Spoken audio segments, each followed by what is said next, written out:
अच्छा, एक गीत और पेश करता हूँ, और ख़ास तौर से मैं तो गीत से कबल मुझे 2-3 शेर भाई अभिनव ने मुझे आदेश दिया है। कुछ मेरे फेसबुक फ्रेंड्स बैठे हैं, तमाम इंटरनेट से जो लोग मेरे से कनेक्ट हैं, मुझे कुछ 4 पंक्तियों ख़ास तौर से उन्होंने आदेश दिया है, मैं पेश करता हूँ।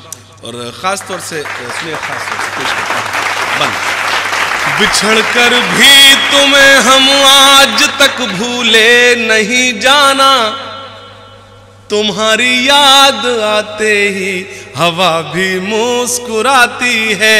जहां हम और तुम मिलकर सुनहरे ख्वाब बुनते थे, जहां हम और तुम मिलकर सुनहरे ख्वाब बुनते थे, हमें होटल में वो कोने की टेबल याद आती है, हमें होटल में वो कोने की टेबल याद आती है। और ये 4 पंक्तियां खास तौर से, आरज़ू उसको मेरी नहीं है तो फिर फोन पर रोज मुझसे झगड़ती है क्यों। अगर चौथी पंक्ति लगे, चौथा मिसरा आपको लगे कुछ नया सा है, अछूता है, तो मेरे दुआओं से नवाजें। आरज़ू उसको मेरी नहीं है तो फिर फोन पर रोज मुझसे झगड़ती है क्यों।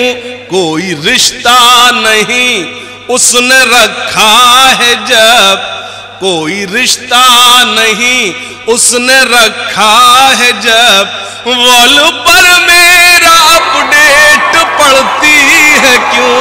कोई रिश्ता नहीं उसने रखा है जब, वॉल पर मेरा अपडेट पड़ती है क्यों।